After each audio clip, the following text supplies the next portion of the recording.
Olá, queridos alunos e alunas, sejam bem-vindos a mais uma aula de História. Eu sou a professora Bárbara Lisboa, estou loira com cabelo curto, vestindo uma blusa vermelha estampada e o tema da nossa aula de hoje é Segundo Reinado. O período do Segundo Reinado foi o período que correspondeu a 1840 até 1889. Foi o período que Dom Pedro II governou o país. Esse período, ele começa com um acontecimento que ficou conhecido como golpe da maioridade, que antecipou a maioridade de Dom Pedro II para 14 anos. Esse golpe da maioridade foi articulado por membros do Partido Liberal devido às crises políticas que se instauraram durante o período regencial. Durante o Segundo Reinado, dois partidos políticos atuaram no Brasil. Esses partidos, eles foram se organizando ainda lá no período regencial, que era o Partido Conservador e Liberal.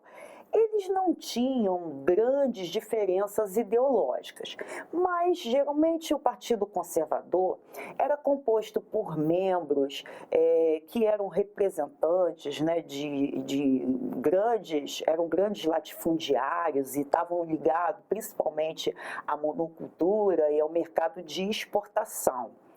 E defendiam uma centralização política maior. Já os liberais estavam ligados à agricultura do mercado interno, alguns profissionais liberais e defendiam uma certa autonomia para as províncias. Esses dois grupos, embora fossem até não tão divergentes, eles disputavam os ministérios. E isso causava um grande conflito político que foi, de certa forma, estabilizado pelo imperador Dom Pedro II através de uma alternância desses gabinetes ministeriais com membros do Partido Conservador e do Partido Liberal.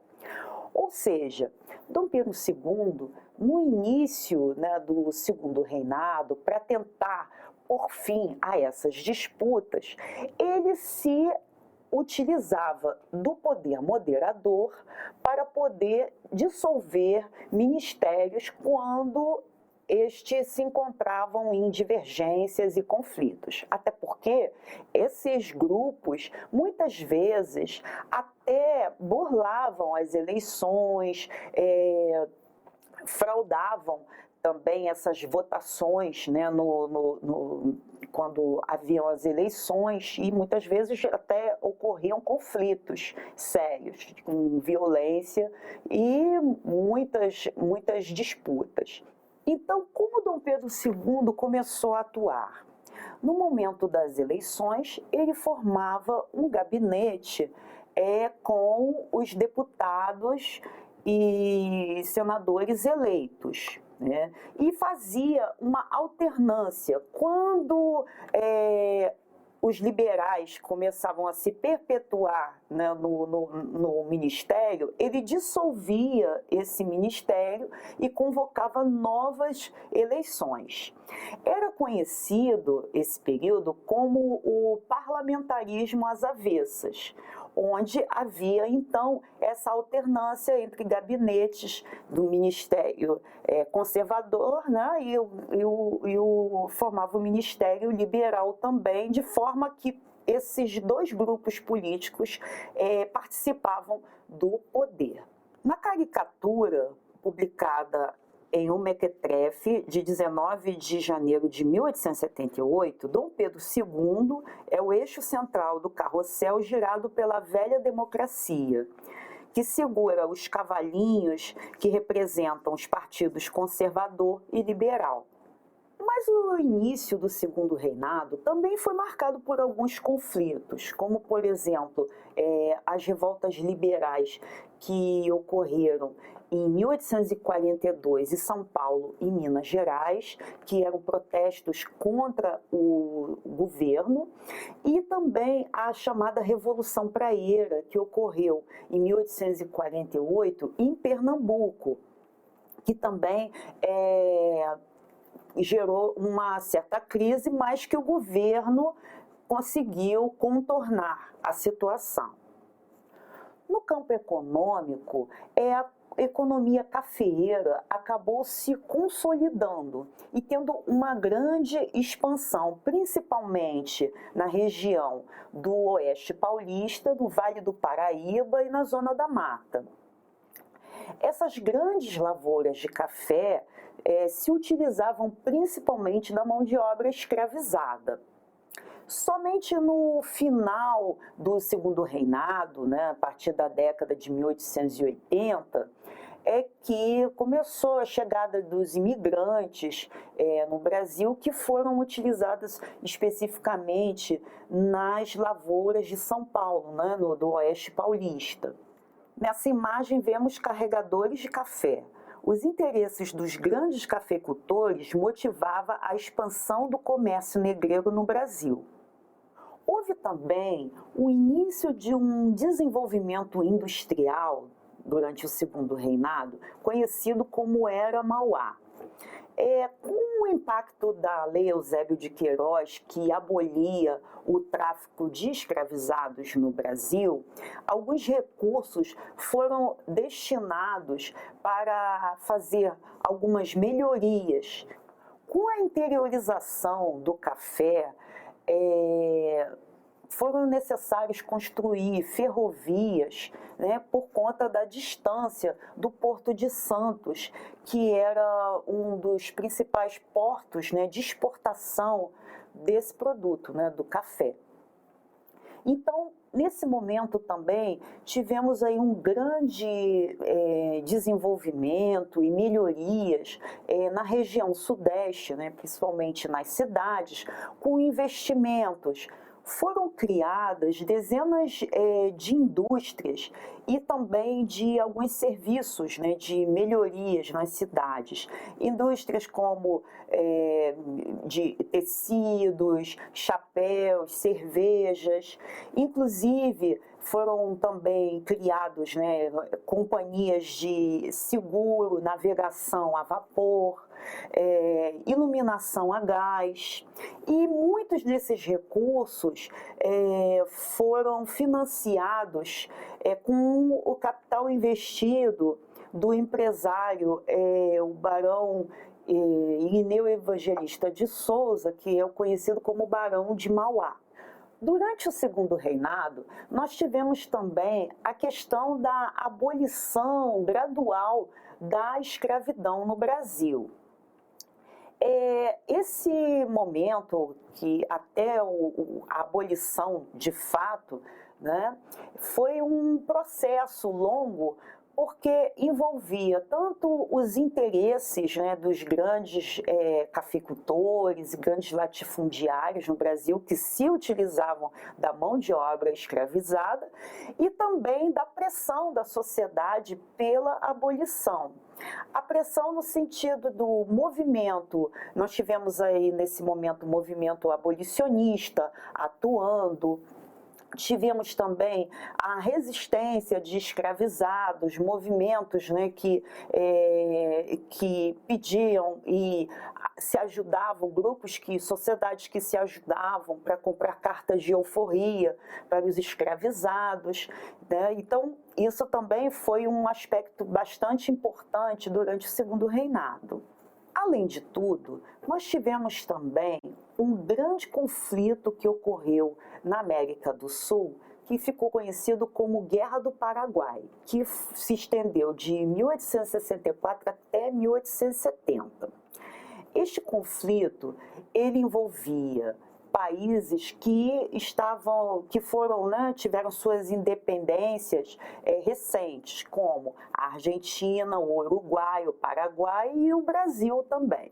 Esses países temiam que apenas um único país controlasse as navegações na região dos rios da Prata, Rio Paraná e Rio Paraguai, que eram grandes pontos, né, de tráfico de mercadorias. Solano Lopes tinha o interesse de se aliar a rebeldes argentinos e ao presidente, né, do Uruguai para formar um novo país cuja capital seria Montevidéu. Mas como o Brasil acabou vencendo o presidente do Uruguai, ele acabou perdendo aliados. Aqui vemos uma imagem, né, representando a captura do vapor brasileiro Marquês de Olinda, que subiu o Rio Paraguai. A guerra, então, foi deflagrada numa ofensiva paraguaia contra o Mato Grosso. Como vocês viram na imagem, Solano Lopes mandou aprisionar um vapor brasileiro e logo depois ele tentou adentrar em terras argentinas, só que essa entrada não foi permitida. Dessa forma, o Paraguai declarou guerra à Argentina.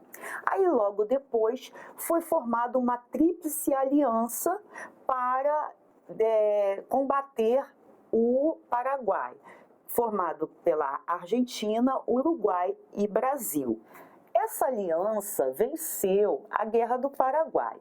Porém, essa guerra ela teve resultados, né, diferentes para cada país. O Paraguai perdeu muitos hectares de terras, cerca de 140 mil quilômetros quadrados de seu território e cerca de 200 mil pessoas morreram nessa guerra. Essa charge, publicada em 31 de dezembro de 1865 no jornal humorístico paulista Diabo Coxo, ironiza o recrutamento compulsório do Exército Brasileiro. Nessa imagem, vemos uma fotografia de oficiais brasileiros durante a Guerra do Paraguai. Apesar de estar do lado vencedor, o Brasil ele acabou incorporando alguns vastos territórios, né, na região e também garantiu a navegação, principalmente ali na região do Mato Grosso. Porém, os gastos, né, com empréstimos para financiar essa guerra acabou gerando uma grande dívida externa. E, além disso, tivemos também um grande saldo de mortos nessa guerra. Em um país repleto de divergências políticas e crises sociais, a fragilidade do Segundo Reinado acabou se tornando evidente nas duas últimas décadas. O país estava mergulhado numa crise financeira e também de um grande descontentamento de diversos setores da sociedade, envolvendo a igreja, o próprio exército que tinha ascensionado após a Guerra do Paraguai, mas não conquistava espaço político, espaço em cargos públicos. E também nós tínhamos aí um descontentamento tanto de cafeicultores que desejavam serem ressarcidos, por exemplo, dos escravizados que possuíam, né, com a abolição da escravidão, e também segmentos da igreja, onde tiveram alguns impasses com Dom Pedro II. Todos esses fatores mencionados foram cruciais para que ocorresse a proclamação da República e o fim da monarquia no Brasil. Agora vamos ao nosso desafio? Observe a charge ao lado. Ela é uma ironia ao recrutamento dos soldados feito pelo Exército Brasileiro para lutarem a Guerra do Paraguai. Pela imagem da charge, esse recrutamento foi compulsório, obrigatório ou voluntário? Nossa videoaula vai ficando por aqui. E não deixem de acessar o nosso material Rio Educa com apoio do seu professor ou da sua professora. E também não deixem de assistir às nossas próximas videoaulas. Até breve!